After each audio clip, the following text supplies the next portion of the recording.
네, 오늘 본문 말씀은 주보에 적힌 거가 좀 길어서 좀 이렇게 축소를 했습니다. 그래서 다 같이 우리 PPT에 있는 말씀을 읽도록 하겠습니다. 신명기 9장 24절부터 29절까지의 말씀입니다.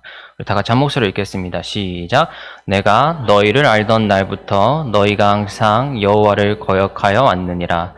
그때 여호와께서 너희를 멸하겠다 하셨으므로 내가 여전히 40주 40야를 여호와 앞에 엎드리고 여호와께 간구하여 이르되 주 여호와여 주께서 큰 위엄으로 속량하시고 강한 손으로 애굽에서 인도하여 내신 주의 백성 곧 주의 기업을 멸하지 마옵소서.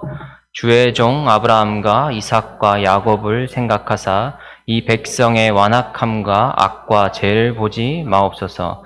주께서 우리를 인도하여 내신 그 땅 백성이 말하기를 여호와께서 그들에게 허락하신 땅으로 그들을 인도하여 들을 만한 능력도 없고 그들을 미워하기도 하사 광야에서 죽이려고 인도하여 내셨다 할까 두려워하나이다. 그들은 주의 큰 능력과 표심팔로 인도하여 내신 주의 백성 곧 기업이로소이다 하였노라. 아멘.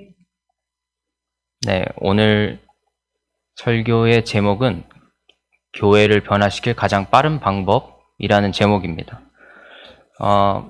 제가 이제 목사 안수를 받고 와서 하는 첫 설교인데, 사실 목사 안수를 받았다고 해서 제가 갑자기 설교를 뭐 더 잘해지게 되고 뭐 그런 건 아니에요. 그러니까 뭐 그런 걸 기대하실 건 아니겠지만, 저는 사실 이제 어떤 직분이라고 하는 것에 있어서 전도사에서 목사가 됐다라는 게 부담감이 많이 있었는데, 그렇다고 생각해 보니까 크게 달라질 것도 없다라는 생각이 한편으로는 들었어요. 저의 책임감이 이제 조금 늘어나겠죠.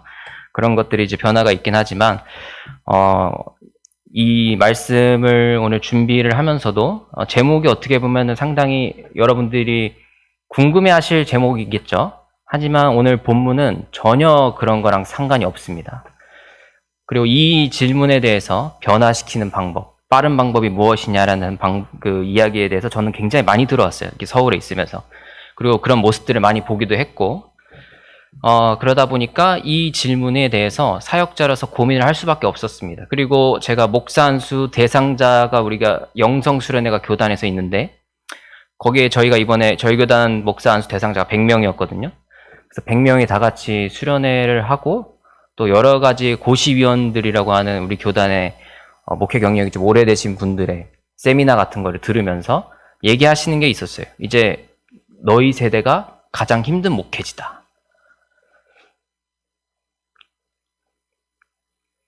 그러니까 이제 그런 방법이나 이런 생각들에 대해서 우리가 저희 동기들이든지 목사 안수를 받는 사람들로서는 이제 고민을 할 수밖에 없는 지점에 있는 거죠. 현실이 그렇기 때문에.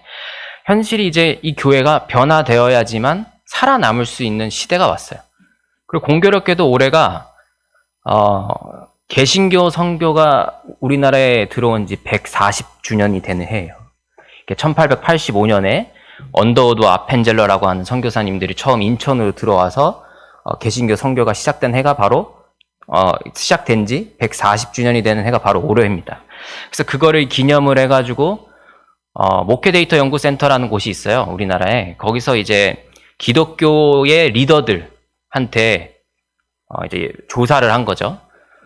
설문조사를 했는데 이제 그분들이 한 120명인가 140명 정도 되는 사람들에게 이렇게 물어봐서 지금 기독교계에서 가장 해결해야 되는 최우선 과제가 무엇이냐라는 걸 물어봤어요. 근데 어떤 대답이 나왔는지 여러분들도 대충은 아마 예상을 하실 수 있을 것 같은데, 한국교회 우선 과제로 첫 번째로 꼽힌 게 목회자의 도덕성 강화예요. 이게 71%가 응답을 했어요. 물론 이제 이건 복수로 응답이 가능한 거기 때문에 나머지가 뭐 29%밖에 안 된다 이게 아니고 복수 응답이기 때문에 가장 높은 응답을 한 게 목회자의 도덕성 강화예요. 그리고 두 번째가 다음 세대 계승을 위한 사회 활성화가 58%라는 답변이 나왔어요. 그 다음에 향후 한국 교회 성장을 위해 강화해야 할 점으로 맨 처음 꼽힌 게 기독교의 본질 회복이 78%가 답변을 했어요. 그리고 두 번째로 도덕성 회복이 66%가 응답을 했어요. 또한 가나안 성도가 교회로 돌아오기 위해서 필요한 것으로 어떤 것이 필요하냐라는 질문에 대해서 가나안 성도는 이제 교회를 안 나오지만 본인이 믿는다고 생각을 하는 신자들에 대해서 어떻게 하면 교회로 다시 데려올 수 있을까 했을 때 가장 중요한 것이 교회 지도자들이 신앙과 삶에서 모범을 보이는 것을 66%로 응답을 했어요. 그러니까 지금 제 세대가 목사 안수를 받으면서 짊어져야 되는 어떤 십자가가 굉장히 무거운 거죠. 물론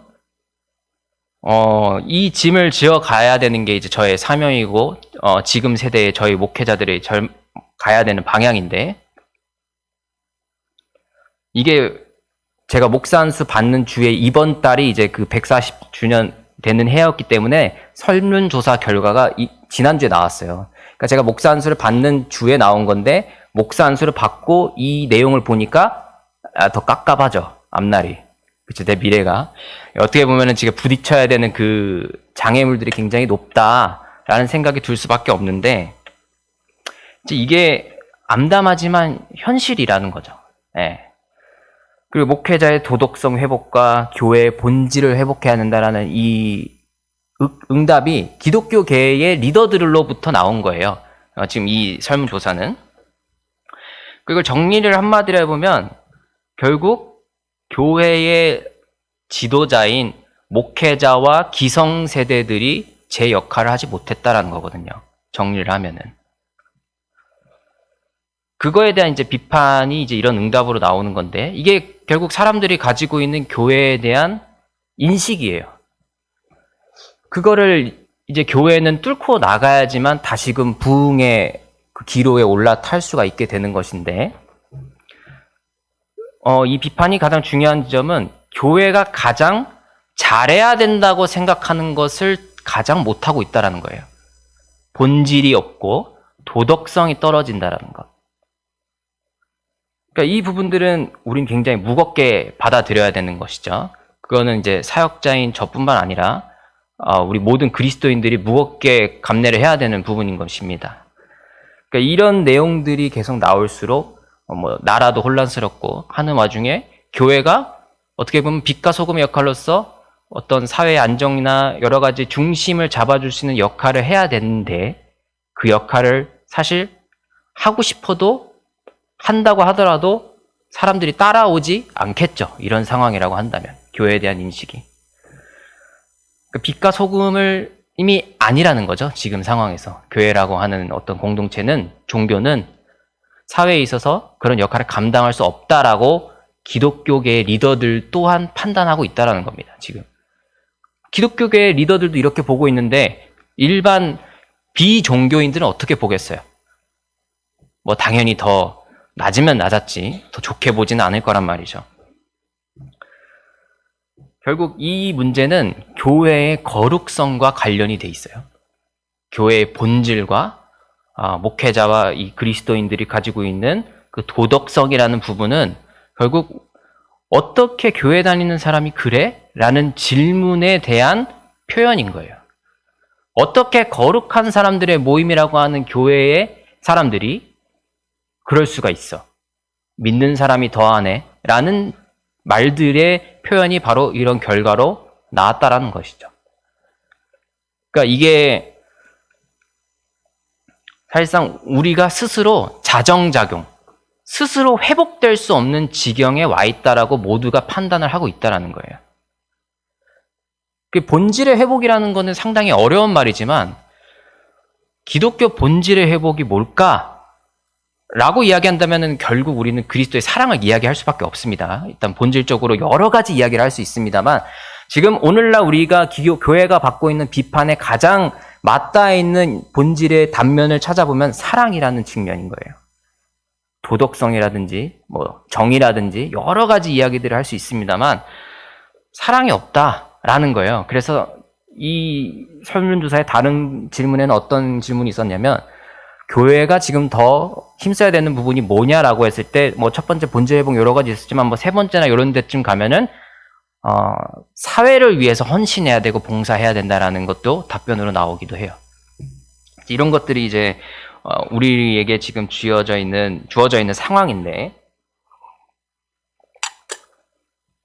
근데 이제 되게 긴급한 거예요. 지금 이 상황 속에서. 교회가 어떻게 하면 회복될 수 있을까? 교회가 어떻게 하면 다시금 능력을 갖출 수 있을까? 결국 문제는 사람이거든요. 결국 문제는 그리스도인들이거든요. 그래서 교회를 변화시킬 가장 빠른 방법이 뭘까? 라는 생각을 하다가 유튜브를 봤는데, 뭐 지나가다 이렇게 보는 건데, 짧게 보는 거였는데, 영화가 나왔어요. 그, 파운더라는 이제 영화 제목이 파운더라는 거였는데, 그게 내용이 어떤 거였냐면, 맥도날드라는 그 햄버거 집이 있어요. 프랜차이즈가. 그거에 관한 내용이었는데, 그 회사가 처음에는 당연히 가게 하나로 시작했지만, 어떤 사람에 의해서, 프랜차이즈, 그러니까 남들한테도 이 가게를 낼 수 있는 권리를 팔아가지고 그 주인들이 직접 경영하지 않더라도 다른 사람들이 돈을 주고 가게를 경영하자. 그 대신 같은 간판으로 뭐 그런 방식을 차용해가지고 여러 가지 확장을 해가는 성장 스토리를 담은 영화예요. 근데 거기서 문제가 발생한 거예요. 프랜차이즈를 이렇게 해가지고 가게를 열라고 하니까 결국 돈 있는 사람들, 부자들한테 권리를 파는 거예요. 너 돈 있으니까 이거 좀 투자 좀 해. 그래서 여기 가게 좀 거기 너네 그 땅 있잖아. 거기다 세워서 장사 좀 해봐. 여기 되게 맛있고 잘해. 이 매뉴얼대로만 하면 돼. 라고 해서 권리를 판 거죠. 그래서 만들어서 프랜차이즈가 많이 늘었어요. 가게가. 맥도날드가. 근데 초반에 어떤 문제가 발생했냐면 이 부자들이 권리를 받아서 가게를 장사를 하는데 가게가 이 사람들은 돈에만 관심이 있어서 가게를 하다 보니까 이 가게를 처음 만든 사람의 요리법이라든지 매뉴얼이라든지 이런 거는 지키지 않고 본인들이 돈 되겠다 하는 것만 간판만 빌려서 하고 있었던 거예요. 그러니까 어느 가게를 가든 사실 그 간판이 있으면 기대하는 맛이 있고 그런 거를 기대해서 가는 건데 이 가게마다 저 가게마다 간판은 같은데 맛이 다른 거예요. 그러니까 이게 그러면 이 가게를 왜 가겠어요, 굳이? 그러니까 우리가 뭐 커피 가게도 뭐 백다방도 있고 하면 백다방에서 기대하는 그 맛이 있으니까 혹은 거기서 파는 어떤 음료가 있으니까 거길 가는 건데 이 가게마다 저 가게마다 다른 거예요. 그럼 뭐하러 가겠어요? 그러다 보니까 매출이 점점 떨어지는 거죠. 그래서 이걸 관리하던 그 프랜차이즈를 이렇게 투자했던 사람이 생각을 하게 된 거죠. 어떻게 하면 이 문제를 극복할 수 있을까? 근데 이 사람이 원인을 파악했던 게 부자들은 본인들이 돈이 많고 이 가게를 운영하는 데서 돈 버는 거에밖에 목적이 없으니까 여러 가지 본인들이 생각할 때 돈 되는 거다 하면은 다 여기에서 적용을 한다 이거예요. 본사의 지침을 따르지 않는다는 거예요. 그래서 이 사람이 생각한 게 열정이 있는 사람을 뽑아야겠다. 이 가게를 사랑하는 사람을 뽑아야겠다. 해가지고 중간 관리자들을 다 세웠어요. 그런 사람들로만. 능력이 있는 사람이 아니고 그 마음에 열심히 있는 사람을 봐서 뽑았어요. 그러다 보니까 이 사람들이 관리를 열심히 하게 되고 매뉴얼들을 지키라고 이렇게 관리를 하다 보니까 모든 가게마다 맛이 똑같아져서 사람들에게 호응을 얻게 됐어요. 왜냐면 원래 맛있으니까 그런 게 생겼으니까. 그래서 저는 그거를 보다가 결국 사람이 문제면 사람을 갈아치우는 게 가장 빠른 방법이라는 거예요. 그 회사가 그렇게 해요. 구조조정을 하죠. 능력이 없는 사람은 자르고 능력이 있는 사람으로 새로 갈아치워요. 저는 이제 그 앞선 질문들에 따른 어떤 문제의식을 가지고 있는 상태에서 이거를 보다 보니까 교회가 가장 빨리 변하려면 사람을 바꾸는 게 가장 빠르다는 거예요. 그런 생각이 들었어요. 근데 한편으로 다시 질문이 생기죠. 그렇게 사람을 갈아치우는 곳이 과연 교회인가? 이 거룩성이라고 하는 것을 우리가 생각하다 보면 굉장히 많은 문제에 도달하게 돼요. 거룩을 지키려고 해서 거룩하지 못한 사람들을 다 쳐내요. 그럼 거룩한 자만 남겠죠. 그러면은 이거는 당연히 칭찬받는 공동체는 될 수 있어요. 근데 우리가 성경에서 말하는 교회 공동체라고 하는 것은 한편으로는 거룩한 자들의 공동체지만 죄인들의 모임이기도 하거든요. 이 긴장 관계를 우리가 어떻게 극복할 수 있고 어떻게 짊어져야 하고 어떤 게 교회인가를 얘기할 때 이 부분을 빼고 이야기할 수 없단 말이죠. 근데 우리의 현실은 너네는 왜 거룩하지 못해라는 비판을 받고 있는 상황이라는 거예요, 지금. 요거를 어떻게 조화시킬 수 있느냐. 요거를 어떻게 비판을 받지 않으면서 죄인들의 공동체임을 같이 가져갈 수 있느냐. 사실 그건 우리 모든 그리스도인들이 고민해야 되는 지점이에요. 근데 그건 오늘날뿐만 아니라 교회 역사에 있어서 수천 년 동안 가져왔던 고민인 것이죠. 저는 오늘 그거를 이제 말씀을 드리려고 하는데, 그래서 일단 먼저 답부터 말씀을 드리면, 오늘 제목인 교회를 변화시키는 가장 빠른 방법은 사람을 바꾸는 거예요. 근데 그 방법은 전혀 성경적이지 못하기 때문에 우리가 쓸 수 없는 방법인 것입니다. 그러니까 사실 교회를 변화시킬 가장 빠른 방법은 없어요. 없는 거나 마찬가지예요. 가장 빠른 방법이 알지만 쓸 수가 없기 때문에. 여기서 우리가 만약에 걸러진다고 쳐보시죠. 몇 명이나 남을 수 있을까요, 이 자리에? 거룩한 자들만 남긴다고 했을 때 몇 명이나 살아남겠어요, 여기서? 여기 텅 비어 있을 수도 있어요.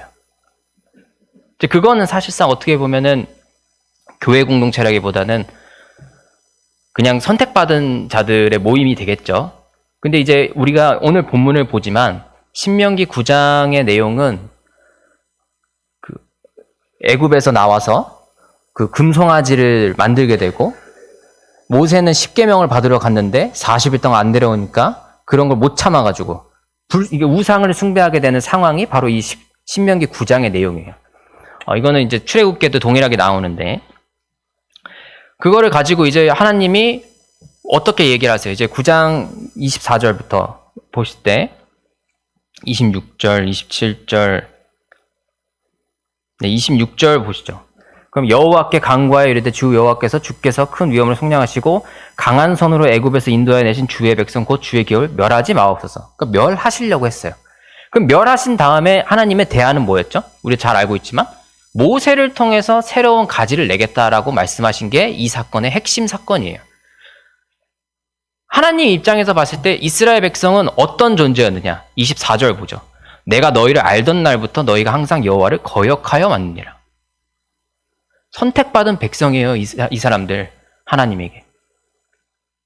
근데 항상 나를 알던 날부터 거역했던 민족이었어요. 근데 하나님께서는 이스라엘 백성을 나의 선택받은 백성이라고 얘기를 하셨어요.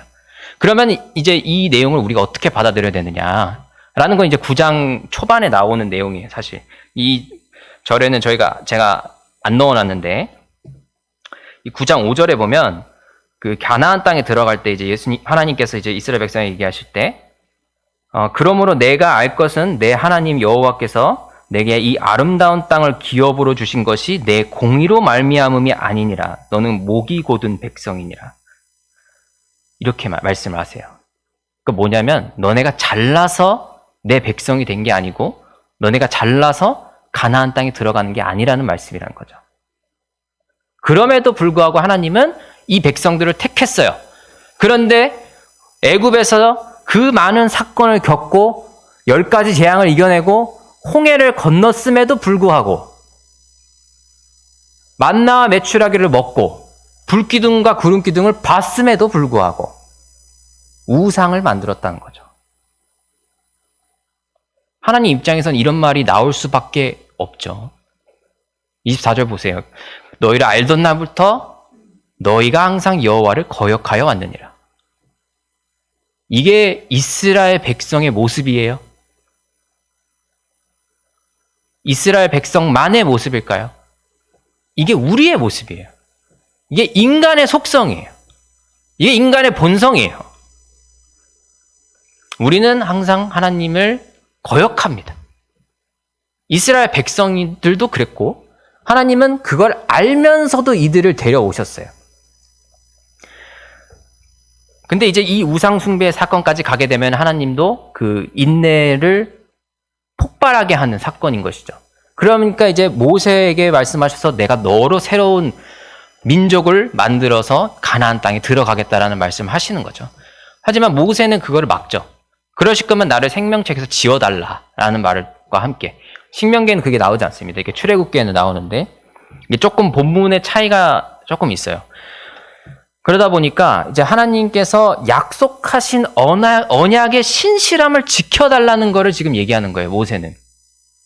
이 백성들의 이 상황과 모습을 보기보다는 하나님께서 27절 보면 주의 종 아브라함과 이삭과 야곱을 생각하사 이 백성의 완악함과 악과 죄를 보지 마옵소서.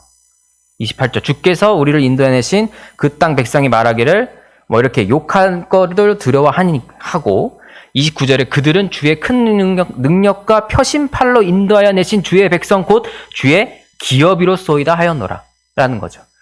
결국 모세의 논리는 뭐냐면 주님의 백성이고 그들의 우리의 조상에게 약속하신 그 언약을 깨뜨리지 말아달라라고 하는 것을 호소하고 있는 거예요.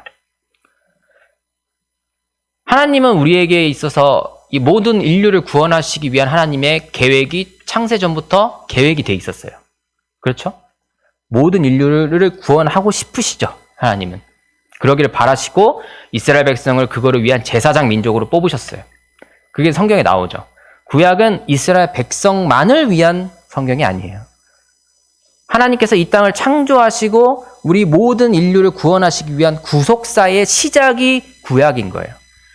그 첫 마중물로 이스라엘 백성을 택하신 건데 그들은 그들의 의로움으로 뽑힌 것도 아니고 그냥 하나님의 은혜로 뽑혔다라는 거죠. 그러면서 하나님께서는 레위기에 뭐라고 얘기하세요? 내가 거룩하니 너희도 거룩하라. 이 모든 흐름을 동시적으로 우리가 이해를 하게 되면 거룩하라고 했는데 이들은 하나님을 계속 거역해요. 그럼 거룩이 뭘까요? 라는 걸 이제 질문할 수밖에 없죠. 그래서 제가 전에 레위기를 설교할 때 그런 내용을 했던 건데 거룩하라라는 건 이들이 거룩하기 때문에 하나님이 거룩하라고 얘기하신 것도 아니고 거룩해질 수 있기 때문에 거룩하라고 노력하라고 얘기하신 것도 아니고 신의 속성이기 때문에 하나님이 거룩하다라고 의롭다고 여겨주시는 거라고 말씀을 드렸어요. 그게 이제 로마서 8장에 얘기하는 그 루터가 얘기하는 이신칭이 바울이 얘기하는 믿음으로 말미암아 의롭다 여김을 받는다라는 측면과 연결이 된다라고 전에 분명히 말씀을 드렸죠. 그러니까 이렇게 종합적으로 볼 때 이해되는 성경의 메시지들이 있는 거예요. 단편적으로 보면은 부딪혀요. 모순되고. 하지만 이제 이 성경의 가장 핵심으로 깔고 있는 거는 하나님께서는 우리를 의롭다, 거룩하다, 능력이 있다, 죄가 없다, 깨끗하다라고 보질 않는다는 거예요. 인간 자체를. 인간의 죄인된 속성을 누구보다 잘 알고 계시는 분이라는 거죠.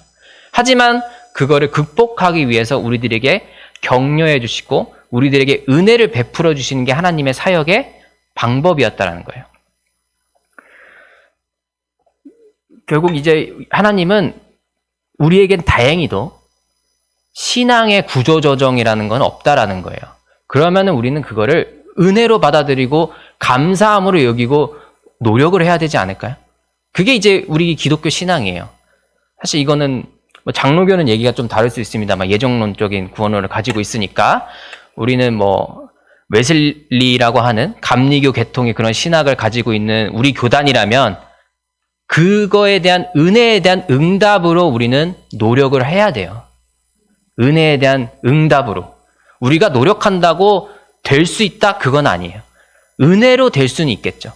그러면 은혜에 대한 응답으로 노력하지 않는 자, 그게 괘씸한 사람들인 거죠. 양심이 없는 사람들인 거죠. 성경은 근데 그런 사람들은 분명히 걸러질 거라고 이야기를 하고 있어요. 교회에 나오는 자들이라 할지라도. 알곡과 쭉정이가 나뉘는 것처럼.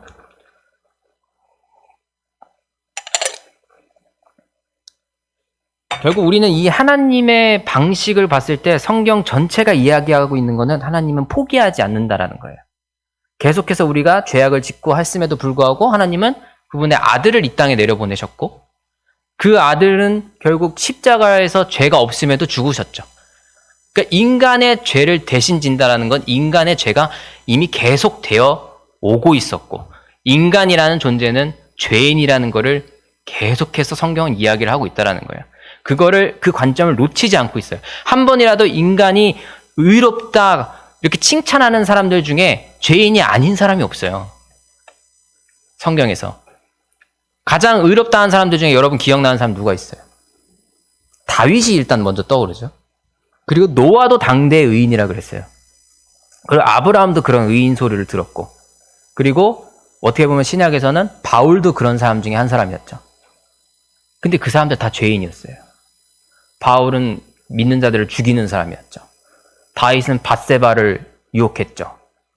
그리고 아브라함은 사라가 이집트로 떠났을 때 사라를 여동생이라고 거짓말을 했죠. 아내라고 밝히지 않았죠. 그 노아도 방주 사건이 끝나고 나서 술 취하고 맨몸을 드러내는 그런 죄를 또 범했죠. 그리고 자기 아들을 저주했고. 성경에서 당대 의인이라고 얘기했던 사람들 중에 죄인이 아니었던 사람이 없어요. 그러면 이 의인이라는 개념이 바뀌어야 돼요. 이 사람들은 죄가 없이 깨끗한 사람이라기보다 하나님의 그 은혜를 붙잡고 계속해서 하나님과 동행하라고 노력했던 사람이 의인인 거예요. 그러니까 이 개념을 우리가 너무 의인이다 이러면 이 사람은 죄가 없이 깨끗한 사람이야 라고 본다면 저는 오히려 질문이 들어요. 다윗이 의인이야? 난 최소한 바람은 안 폈어. 사람을 죽이면서. 바울이 의인이야? 난 최소한 사람은 죽이지 않았어. 이렇게 얘기했을 거예요. 근데 성경이 얘기하는 의인은 그런 의인이 아니라는 거예요. 인간의 죄된 속성을 이미 인지하고 있어요. 이미 인정하고 있어요. 그럼에도 불구하고 하나님이 우리를 의인이라고 여겨주신다면 그거에 대한 감사와 응답으로 노력할 수밖에 없다라는 거예요. 그래서 변화된 게 다윗이었고 바울이었잖아요. 이 개념이 우리가 생각하는 개념이랑 달라요. 그 성경이 이야기하는 의인과 죄인에 대한 개념이. 성경을 전체적으로 이제 여러분들이 보실 때 보셔야 돼요. 그 부분만 보면은 당연히 바울의 편지만 보면은 다 변화받고 난 뒤에 바울의 모습이니까 의로워 보이죠. 근데 바울이 그 과거의 죄가 사라집니까? 뭐 가벼운 죄라면 사라질 수도 있는데 가볍지 않잖아요. 바울이 지은 죄가. 근데도 이제 바울이 사도로서 쓰임 받는다라는 것. 그건 이제 우리는 은혜로밖에 고백할 수밖에 없는 것이죠. 그래서 그거를 단정적인 언어로 얘기하기보다는 의인이라는 표현은 사실 고백적인 표현이고 은혜로운 표현으로 우리가 받아들여야 되는 거예요. 기독교에 있어서. 결국 이런 부분들이 믿지 않는 사람들에게는 굉장히 혼란스러움을 야기해요. 바울 같은 사람들을 우리가 바윗도 얘기했지만 어떻게 그런 사람은 의인이라고 얘기할 수 있어? 그러니까 그 사람들은 의인이면 죄가 없고 깨끗하고 이 사람들은 공정하고 정의로운 사람이어야 되는 거 아니야? 어떻게 이런 사람을 의인이라고 부를 수 있어? 라고 하는 그 잣대가 오늘날 기독교에게 주어지는 잣대라는 거죠. 근데 우리는 똑같이 그러면은 그 사람들에게 같은 잣대를 들이미느냐? 그게 아니잖아요. 우리는 성경의 잣대를 가지고 세상을 접근하는 사람들이잖아요. 우리가 얘기하는 의인은 세상이 바라는 의인과는 결이 달라요. 근데 그 같은 언어를 쓰다 보니까 오해가 생길 수밖에 없겠죠. 근데 이거를 우리는 조심해야 되는 게 뭐냐면 계속 얘기하지만 저는 바울이든 다윗이든 아브라함이든 이 의인이라고 불렸던 사람들이 죄인이었지만 자기의 죄를 회개하고 하나님의 은혜를 감사함으로 여기면서 의인이 되려고 하나님과 동행하려고 노력했던 사람이라는 거예요. 근데 지금 기독교의 본질 회복과 도덕성이 없다라고 하는 그 비판에는 그 노력이 안 보인다라는 거예요. 그 노력의 진정성이 안 보인다라는 거예요. 그러니까 노력조차 안 한다라는 거예요. 다르게 말하면. 이게 우리가 받고 있는 현실이라는 거예요. 이게 제 세대만의 문제가 아니에요. 우리 모두의 문제예요. 만약에 여러분들이 다 뭐 이제 세대가 교체가 되고 제가 만약에 기성세대가 된다고 했을 때 저도 비판받는 사람이 될 수 있겠죠. 근데 기독교라고 하는 이 종교의 정신이 세대가 변한다고 만약에 변한다면 그게 진리라고 얘기할 수 있을까요? 세대를 초월해서 이 내용들이 모든 세대에서 지켜져야 될 거 아니에요. 저는 뭐 여기 이게 영상으로 나오니까 뭐 그렇게 얘기해도 될지는 모르겠지만 이제 영성 수련회에서 이제 고시위원 목사님들이 이런 얘기를 할 때 이제 우리 세대의 책임이 막중하다라는 얘기를 들었을 때 왜 우리한테만 그러지? 라는 생각을 한편으로 했어요. 이건 같이 져야 되는 문제인데.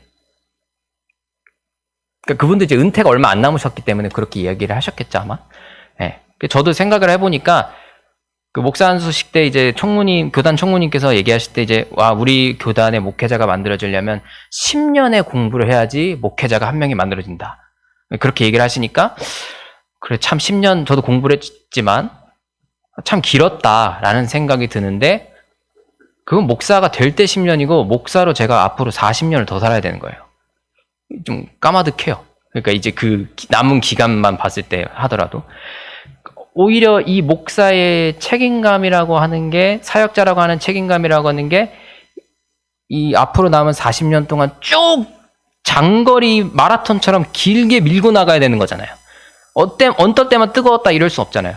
뭐 저는 그런 성격도 아니긴 하지만 길게 가야 되는 이 목회 사역이라는 것, 그리고 우리 신앙이라고 하는 것도 사실 죽을 때까지 달려가는 경기와 같다고 얘기하는데 바울 서신에 그렇게 나오죠. 이거를 넘어가는 그 순간순간마다 우리가 과연 이 진정성과 노력의 의지를 지속적으로 할 수 있느냐. 인간이 안 돼요. 이게 인간의 노력으로는. 우리는 죄된 본성을 가지고 있기 때문에 가다가도 힘들면 멈추고 싶은 게 우리죠. 당연한 속성이에요. 그게 나쁘다고 이야기할 수는 없죠. 하지만 우리는 그 길을 가기로 작정한 사람들이니까 지금 이 자리에 모인 거 아닙니까? 결국 우리는 은혜를 구할 수밖에 없는 존재인 거예요. 우리 힘으로 할 수 있는 게 아닌 거죠. 성령이 도와주셔야 되고 우리가 기도를 해야 되고 우리가 날마다 그 의지를 되새겨야 되고 그런 여러 가지 것들을 우리가 노력하고 구해야 되고 도움을 받아야 된다는 거죠. 그걸 위해서 우리는 공동체를 만든 거고 그거를 기억하기 위해서 날마다 뭐 매년 절기라는 것이 있는 것이고 모든 것들이 그 장기적인 싸움을 나아가는 방향에 도움을 주기 위해 기독교가 발전해 왔어요. 우리가 드리는 예배, 절기, 성찬 다 그런 걸 도와주기 위함이에요.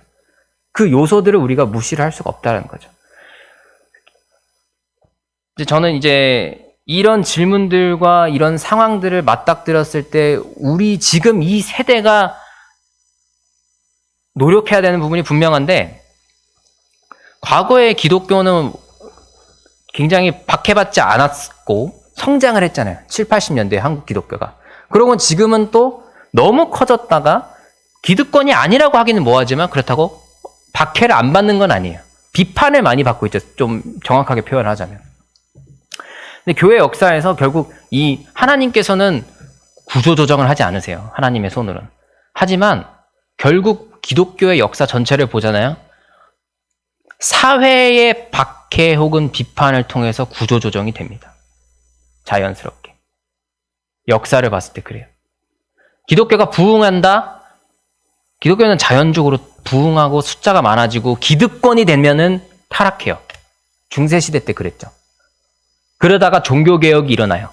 그들은 소수였어요. 그들은 거룩성을 지키기 위한 노력으로 나타났어요. 그게 이제 우리 개신교가 나온 거죠. 그리고 그들은 박해받았어요. 가톨릭한테 이단으로 정죄당하고 그러면서 그들은 신앙을 유지했고 계속해서 복음의 순수함을 유지하려고 했어요. 그러다가 선교가 그런 모습들을 보고 감화받은 다른 사람들에 의해서 복음이 폭발적으로 늘어났죠. 그리고 유럽에서는 다시 그들이 기득권이 되는 순간 다시 타락했어요. 그리고 선교지가 옮겨가면서 아시아에서 기독교인들이 엄청 늘어나게 돼요. 초반에 우리 개화기 때. 그러면서 기독교인데 우리 민족대표 33명 중에 14명이 절반 가까이 되는 사람들 독립선언할 때 기독교인이었어요. 절반 가까이가. 그런 모습들을 보면서 기독교가 또 폭발적으로 늘어났어요. 평양이 동방의 예루살렘이라고 불렸던 시기가 있어요. 평양 대부흥이라는 그 시기가. 다 기독교인들이 그런 노력을 했기 때문에 거룩한 순수함을 지켰기 때문에 그 모습을 보고 늘어난 거예요. 그러고 지금은 또 다시 비판받는 기득권이 된 거죠. 역사의 사이클은 계속 돌아가고 있어요. 이게 뭐 하나님의 어떤 역사의 주권하심이라고 이야기를 할 수도 있겠지만 우리가 교회 내에서는 그런 구조조정은 없어요. 근데 교회의 역사는 그런 구조조정을 계속 받아왔다라고 얘기를 하고 있는 거예요. 이게 가장 크게 대립되었던 시기가 우리는 그 2000년 전에를 이야기를 할 수밖에 없는데 초대교회를 얘기를 할 수밖에 없어요. 초대교회가 부흥을 하는 그 이유가 뭐였어요? 그 사람들의 신앙이 죽음을 불사를 정도로 순결했고 거룩했기 때문에 부흥을 했어요. 박해를 받으면서도 부흥했어요. 그 사람들. 근데 이제 이때 문제가 생기는 게 뭐냐면 박해라고 하는 것은 강제적인 외부적인 요인에 의한 구조조정이에요. 다른 말로 하면은. 믿을 사람만 남겨놓는 게 박해예요. 그럼에도 불구하고 믿는 사람만 남기는 게 박해예요, 사실상. 그 초대교회 때 로마 황제들에 의해서 얼마나 많은 박해가 있었어요? 그럼에도 남은 사람들에 의해서 기독교가 유지가 된 거죠. 그럼에도 남은 사람들을 통해서 기독교가 부흥을 하게 된 거죠. 결국 우리는 그 바벨론 포로기 때 이후에 나오는 그 이야기들 보면 남은 자들 뭐 이런 얘기라든지 끝까지 신앙을 지킨 사람들, 그런 사람들에 의해서 새로운 역사가 또 쓰여지잖아요. 이게 초대교회에서도 나타났는데 AD 250년, 그러니까 지금부터 한 1800년 전에 데시우스라는 황제가 있었어요. 그 사람이 이제 박해를 했는데, 그 사람은 어떤 박해를 했냐면 모든 사람들에게 로마 제국의 종교를 믿고 그 신전에 가서 증명서를 떼오라 그랬어요. 예배를 드리고. 증명서를 안 떼오면 이 사람은 죽는다라는 거예요. 근데 기독교인 중에 이거를 지킨 사람, 이거를 거부한 사람도 있고 이거에 따른 사람도 있겠죠, 분명히. 그래서 이들을 이제 배교자냐 아니면 순교자냐 이렇게 나누는 시기가 있었어요.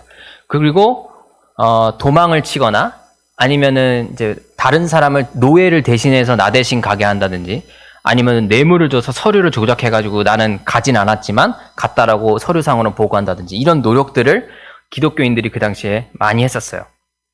근데 중요한 거는 이 황제의 박해가 끝나고 나서 교회 공동체가 박해가 끝나고 나서 수습이 돼야 되는 타이밍에 문제가 일어나요. 이제 끝까지 믿음을 지킨 자와 믿음을 지키지 못한 자들이 교회로 다시 돌아오려고 할 때 문제가 발생하는 거예요.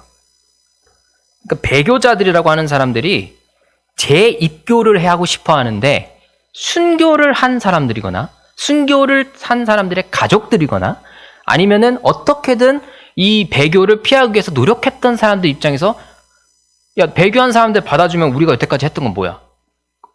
그런 마음이 든다라는 거죠. 그래서 이제 교회 내에 분쟁이 생겼어요. 이걸 이제 노바티우스 논쟁이라는 사건이 있었는데, 이게 엄숙주의자, 배교자들은 받아들이면 안 된다. 이 사람들은 한 번 떠났으니까 교회에 들어오면 이 교회의 거룩성이라는 것이 완전히 없어진다. 이렇게 남아있는 게 지금 우리에게 가장 최상의 상태다. 걸러지는 것들은 다 걸러지고 남은 자들만 남은 게. 이렇게 얘기한 사람들이 엄숙주의자였어요. 그거의 대표자가 노바티우스라는 사람이었는데, 이 사람도 그 로마의 주교가 순교당했는데 그 로마의 감독 대행 역할을 하던 그 당시 로마 교회 지도자였어요. 남은 자들을 수습하고 관리해줬던, 박해를 피해서. 그러니까 이 사람이 이런 얘기를 하는 거죠. 우리가 얼마나 개고생을 하면서 믿음을 지켜왔는데 얘네들 나갔던 애들이 다시 돌아오면은 우리가 천국 가서 그 사람들 볼 면목이라도 있겠냐, 이런 거죠. 근데 이제 교회의 어떤 그 전체 총괄하는, 어떻게 보면 우리로 치면 총회 같은 곳에서 이제 북아프리카의 카르타고라고 하는 지방의 이제 감독이었던 키프리아누스라는 사람이 있어요. 이 사람은 이제 관용주의자라고 불리는 사람인데, 이 사람은 배교했던 사람도 본인이 공개적으로 공동체 앞에 회개하고 그러면 받아주자라는 사람이었어요. 그러니까 이 사람은 배교를 했더라도 하나님 앞에 나오는 걸 인간이 무슨 권리로 막아서느냐. 하나님이 우리를 용서하셔서 우리 모두 죄인으로서 불러주셨는데 그걸 어떻게 인간이 판단하느냐. 다시 돌아오게끔 해야 된다. 기회를 줘야 되는 거 아니냐. 근데 그냥 돌아오라고 하는 것, 그냥 받아주자는 것도 아니고 이 사람들이 자기 죄를 고백하고 뉘우치는 회개의 모습을 보여주면 돌아오게 할 수도 있는 거 아니냐라는 입장이었어요. 이 사람들이 이제 관용주의자라고 불러요. 이 관용주의자와 엄숙주의자들의 논쟁이 상당히 뜨거웠어요, 이 당시에. 박해가 끝나고 나서 이 교회가 어떻게 수습되는 과정에 있어서 믿음을 지킨 자와 믿음을 지키지 않는 자 사이에 이 문제들이 갈등으로서 나타나게 되는 거예요. 이게 엄숙주의자들은, 이제 그 관용주의자들은 회의를 열어가지고 교회 전체 회의를 열어서 받아주자라고 교회 전체가 결의를 하게 돼요. 교회 전체가 이거를 결의를 했어요. 근데 엄숙주의자라고 불린 사람들은 이거를 거부하면서 본인들이 따로 총회를 열어가지고 본인들의 총회장을 따로 세우고 우리는 이게 교회라고 생각한다 하면서 이렇게 두 개의 교회가 어떻게 보면 세워지게 된 거예요. 당시에 초대교회 안에서. 이 사람들 모두 양쪽이 다 논리가 그럴듯해요. 우리가 들었을 때 납득이 가능해요. 솔직히 말해서 모든 양쪽의 의견이 성경적인 근거가 다 있어요. 그렇죠? 거룩성을 지킬 것이냐, 죄인의 모임이라고 하는 그 관용과 자비의 정신을 우리는 포기하지 않을 것이냐, 그리스도의 사랑을, 혹은 하나님의 그 정의로우심, 공의로우심을 받아들일 것이냐. 이거 다 성경에 있는 개념들이에요. 성경에 나오는 이야기들이고. 근데 이 두 가지가 부딪혔을 때 우리는 어떻게 선택을 해야 되느냐, 어떻게 우리는 나아가야 되느냐라는 것을 사실 우리는 지금 이 순간에도 필요한 논쟁이라고 저는 생각을 해요. 근데 이제 교회의 역사는 어떻게 이 문제를 결론을 지었느냐라는 걸 우리는 좀 볼 필요가 있다는 거죠. 그래서 이 배교주의자들이라고 했던 사람들이나 배교자들이나 이 순교자들에 대한 문제에 대해서 이 키프리아누스라고 했던 그 관용주의자의 지도자인 사람이 있는데, 이 사람은 이 엄숙주의자들이 교회를 따로 세워서 자기들만의 감독 총회장을 세우는 거를 가지고 교회 전체에 대한 그 통일성을 해치는 적그리스도적인 행태라고 봤어요. 그러니까 교회가 하나 돼야 되는 게 맞잖아요. 하나 된 교회로 나아가야 되는데 본인들의 입맛에 맞지 않는다고 해서 교회를 따로 세워가지고 절차나 이런 것들을, 교회의 권위를 무시한 채 본인들이 맞다고 생각하는 것을 밀고 나가는 행위, 이들의 논리가 아니라 그 행위가 나쁘다라고 본 거예요. 그래서 교회 전체 주교회의를 열어가지고, 그 당시에는 감독 주교회의니까 열어서 이 사람들을 이단으로 정죄해요. 교회 밖에 구원은 없다라는 논리로. 교회 밖에 구원은 없는 거죠. 근데 교회의 결정을 따라야 되는 거죠. 어떻게 교회 구성원이라면. 그러니까 이 사람들은 교회 밖으로 떠나간 사람들이라는 거예요. 이 사람들은. 그러니까 교리가 문제에 있어서 그런 게 아니고 이 행위 자체가 교회 밖으로 나간 행위이기 때문에 이 사람들은 구원받을 수 없다라고 교회에서 선언을 한 거예요. 이걸 파문이라고 하죠. 그런데 이제 단서를 줬죠. 돌아올 사람들은 아무런 조건 없이 받아주겠다라는 조건 하에 이 사람들을 파문을 해요. 어느 정도 자비를 베푼 거죠. 그래서 이 논쟁들은 결국 이 노바티우스나 키프리아누스라는 사람들이 죽을 때까지 봉합되지 않아요. 그리고 결국 이단으로 정제된 채 이 노바티우스라는 사람은 기독교가 공인될 때까지 이들의 이 엄숙주의자 무리가 있었거든요. 결국 이단으로 정제됐기 때문에 와해가 돼요. 이 기독교를 믿는 황제에 의해서. 왜냐면 황제 입장에서는 하나된 제국을 만들어야 되는데 자기 마음에 안 든다고 지방회를 하나 새로 만든 거예요. 만약에 교단을 새로 만든 거예요. 그러면은 황제 입장에서는 하나됨을 표방을 해야 되는데 이렇게 분열된다고 한다면 황제 마음에 안 들면 여기도 분열하겠네 싶은 거죠. 그러니까 이거를 이제 다 탄압을 해서 없애버려요. 근데 이 문제는 노바티우스 논쟁이라는 게 이렇게 조금 흐지부지 마무리되면서 다음에 또 문제가 생겨요. 도나투스 논쟁이라는 게 생겨요. 교회사 안에서. 근데 이것도 문제가 뭐냐면, 이거는 아까 노바티우스 논쟁은 성도들의 문제예요. 배교자들의 문제예요. 믿지 않는 사람들, 성도들이 돌아올 때 어떻게 할 것이냐. 근데 도나투스 논쟁은 뭐냐면, 사제가 배교했다. 그러면 이 사제가 전에 했던 세례나 성만찬을 인정해 줘야 되냐 마느냐라는 거예요. 결론은 똑같아요. 어떻게 맺어졌냐면, 모두 배교자들이라 할지라도 우리는 주님의 사랑의 메시지에 근거해서 이들을 다 받아줘야 된다는 걸로 교회사는 정리가 됐어요. 그러니까 이게 오늘날 우리에게 하는 이 메시지에 대해서 우리가 굉장히 첨예한 논쟁이 있는 지점이에요. 거룩을 지켜야 되느냐, 사랑의 종교를 해야 되느냐. 근데 이 지점에서 오늘 얘기하는 이 예화들의 역사에서 나오는 가장 중요한 지점은 뭐냐면, 이들이 그냥 받아준 게 아니라는 거예요. 배교자들을. 이 사람들이 공동체 안에서 공개적으로 회개를 하고 본인이 회개한 신자로서의 그 태도가 확인될 때 받아줬다라는 거예요. 그러니까 이 검증의 작업이 내부적으로 있었다라는 거죠. 모두를 받아줘야 돼요. 근데 이 받아줌의 과정이 속죄와 회개가 필요하다는 거죠. 근데 그거는 이 사람들이 개인적으로 나는 하나님한테 회개했어. 요게 아니에요. 이 정도 차원이 아니에요. 공동체에 상처를 주고 나간 사람들, 공동체가 유지돼야 되는데 그 공동체를 배신하고 나간 사람들에는 공동체에 대한 사과가 있어야 된다는 거죠. 그러니까 그게 이제 이 역사에서 나타나는 가장 중요한 핵심이에요. 근데 과연 우리 교회가, 한국 교회가 이런 이미지들을 벗어나기 위해서는 자성적인 노력의 모습이 보여져야 된다라는 거죠. 하지만 교회는 언제나 죄인들의 모임이라는 사실을 동시에 간과할 수가 없어요. 모두를 받아줘야 돼요. 모두를 품어줘야 돼요. 그리스도께서 우리를 품어주셨던 것처럼.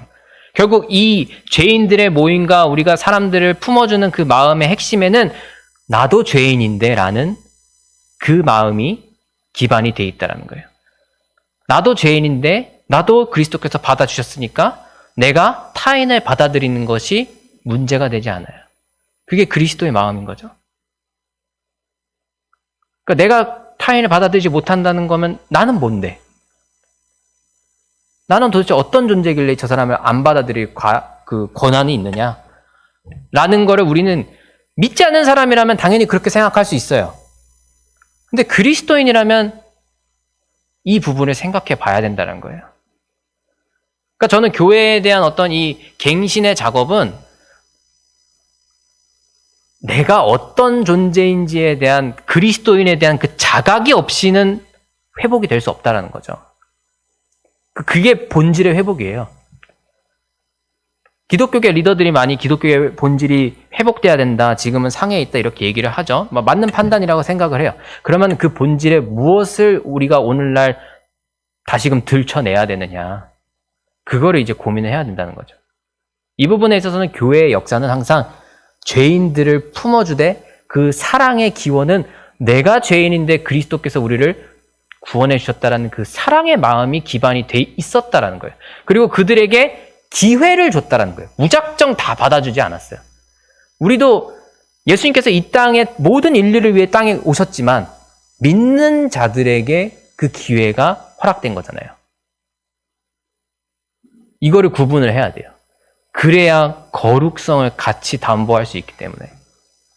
이거는 되게 섞이지 않은 물과 기름 같은 개념이에요. 이 죄인이라는 개념과 거룩이라는 개념은. 근데 기독교는 그거를 조화를 이뤄야 된다라고 계속 이야기를 하고 있는 거예요. 근데 왜 계속 이야기하냐? 잘 안 되니까 계속 이야기하는 거예요. 계속해서 우리가 어떤 상태에 있지? 죄인 쪽에 너무 빠졌나 하면 거룩을 봐야 되고, 거룩을 너무 강조하니까 죄인들이 못 품어줬나 하면 또 그쪽으로 또 가야 되고, 계속해서 우리는 우리가 어느 상태에 있는지를 객관화하면서 지켜봐야 돼요. 살펴봐야 돼요. 내 스스로가, 우리 교회가, 우리 공동체가. 이제 그런 부분들이 사실 우리가 교회가 지금 직면하고 있는 비판의 지점이 이제 그런 부분인 거죠.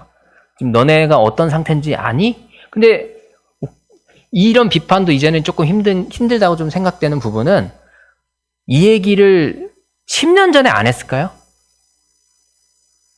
20년 전에 안 했을까요? 다 했어요. 20년 전부터 했어요. 약간 저출산 문제 같은 거예요. 저출산도 20년 전부터 계속 얘기했어요. 제가 고등학교 다닐 때도 저출산 이제 위험하다 이런 얘기했고, 제가 30 넘어서 지금도 얘기하고 있어요. 그럼 이거는 안 한 거죠. 안 한 거죠. 이제는 언제까지 안 할 거냐. 계속 미루면은 다 죽는다는 거예요. 결국 연금 같은 거예요. 사실 어떻게 보면. 이 교회의 갱신의 문제는 지금 우리 세대가 하지 않으면 안 된다라는 마음이 있어야 돼요. 지금 우리 세대가 움직이지 않으면 다음 세대가 더 힘들다. 아니 다음 세대가 없다라는 마음이 있어야지만 사실 우리가 겨우 회복될 수 있을까 말까 한 지점에 와 있다라는 거죠. 근데 결국 이 모든 것들이 우리가 가지고 있는 정체성의 죄인됨의 속성을 내가 하나님께서 품어주셨다는 그 은혜 받은 마음으로부터 시작된다라는 것을 잊으면 안 되겠죠. 모든 그 시발점들이. 이 부분들이 우리가 계속해서 되새겨야 되는 부분이고, 계속 기독교 신앙이 우리로 하여금 고백하게 만드는 부분이에요. 우리는 죄인입니다. 그렇기 때문에 우리는 그리스도의 사랑으로 세상의 빛과 소금이 되는 역할을 감당하고자 합니다. 그게 그리스도의 길이잖아요. 그게 좁은 길이잖아요. 왜? 힘드니까. 힘들어요. 당연히. 근데 그거 다 알고 온 거죠. 저도 이제 목사가 되면서 이제 그런 얘기를 하는 거죠. 동기들끼리 얘기하면 우리 앞날이 캄캄하다 하면은 그거 알고 왔잖아.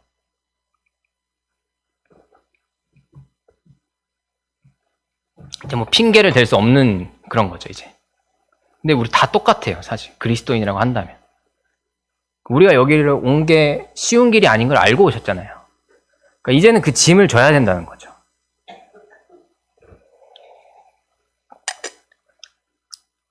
오늘 본문의 말씀에서 계속 얘기하지만 그 언약을 얘기하고 있어요. 모세가 그 아브라함과 이삭과 야곱에 대한 언약을 지키셔야 된다, 하나님.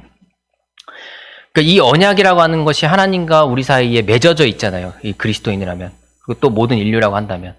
그러니까 이 모든 것이 하나님의 그 약속하심으로부터 비롯되고 이어지고 있고 완성의 과정으로 가고 있다는 걸 우리는 믿고 있어야 됩니다. 그리고 이게 구속사예요. 그래서 그리스도를 보내신 거잖아요. 그게 언약이 없이 이게 진행이 될 수가 없어요. 구약에 예언된 것들이 다 언약이잖아요.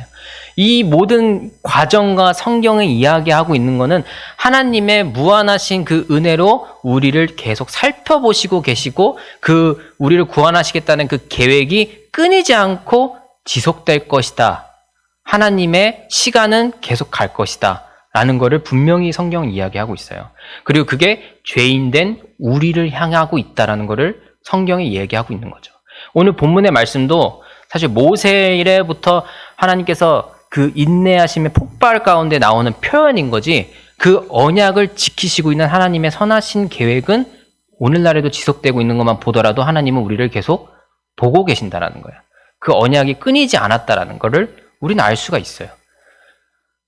그러니까 이 메시지와 이 성경의 전체적인 흐름이 우리에게 있어서 더 남을 바라봤을 때 남을 바라보기 전에 나를 바라보라는 그 메시지로 전환이 돼야 되고 교회가 새롭게 갱신이 돼야 된다는 거죠. 그렇지 않으면 결국 개혁이 일어날 수밖에 없어요. 종교개혁이나 일어난 것처럼. 역사는 결국 그런 사이클로 계속 돌아갔어요. 저는 역사를 전공하다 보니까 결국 미래에 대한 거를 예측은 할 수 없지만 인간이 똑같다면 과거에 있었던 일들이 반복될 수밖에 없거든요. 그 시기가 언제 올지는 확답은 못하지만 올 수밖에 없지 않을까? 인간의 본성이기 때문에 이 죄된 본성이 그렇게 이야기할 수밖에 없는 것이죠. 그러니까 우리는 현재를 살아가는 우리에게는 당연히 이 모든 것들을 종합적으로 보고 메시지를 계속해서 곱씹어야 되는 게 우리가 해야 되는 지금의 우리에게 주어진 십자가인 거죠. 이 모든 것이 이제 결국 한마디로 딱 정리하잖아요. 그 모세에 있는 본문이나 이 성경에 있는 모든 본문이나 근데 마태복음에 예수님께서 딱 정리하신 게 있어요. 내 마음을 다하고 목숨을 다하고 뜻을 다하여 주 너희 하나님을 사랑하라. 이것이 크고 첫째 되는 계명이요 둘째도 그와 같으니 내 이웃을 내 자신과 같이 사랑하라 하셨으니 이 두 계명이 온 율법과 선지자의 강령이니라. 이렇게 정리가 된다는 거죠. 그러니까 우리의 거룩성과 죄인의 모임이라는 것은 하나님을 사랑하고 이웃 사랑하는 것에 연결이 돼 있어요. 그렇죠? 이 두 기둥이에요. 거룩과 죄성이라고 하는 것. 그리고 하나님 사랑과 이웃 사랑이라고 하는 것. 이게 교회에서는 다 부딪히는 개념이에요, 사실. 근데 이 균형을 어떻게 잡아갈 것인가가 우리가 믿음 생활하면서 줄타기 해야 되는 과정인 거예요. 그게 신앙생활인 거예요. 이거를 부담스러워 한다면은 인간은 부담스러워 할 수 있죠. 하지만 그 우리 힘으로 안 되기 때문에 은혜를 구하는 거잖아요. 이게 신앙의 여정이어야 되고 이게 우리가 달려가야 될 길이에요. 그러니까 이게 결국 우리는 사랑과 겸손과 은혜와 감사라는 측면으로 나와야 됩니다. 그게 우리 기독교 신앙인의 길인 것이에요. 그러니까 이거를 우리는 거부할 수가 없기 때문에 우리의 신앙에 항상 우리의 마음판에 새기면서 나아가야 됩니다. 그래서 우리 오늘 다 같이 기도를 할 텐데 여기 또 주기도문으로 돼 있어서 일단 다 같이 우리 이 부분에 대해서 우리 교회를 변화시킬 가장 빠른 방법이라는 제목으로 오늘 말씀을 나눴지만 결국 교회를 변화시킬 가장 빠른 방법은 없어요. 우리가 선택할 수 없어요. 그 방법은. 우리가 지금 변하는 게 가장 빠른 방법입니다. 그러니까 우리에게 주어진 시간은 이제 없어요. 그 부분들을 우리가 계속 놓치면 안 되고, 그 부분들을 계속 생각하면서 나아가야 되는 게 우리 신앙인들에게 주어진 과제입니다. 사실 그 길을 알면서 여러분 오신 거예요. 저도 그렇고. 그러니까 이 부분들을 우리가 생각하면서 다 같이 우리 기도를 할 텐데, 찬양을 그냥 반주만 해주시고 그러면은, 네. 주여 삼창 한번 하고, 주여 한번 외치고 우리 다 같이 기도하도록 하겠습니다.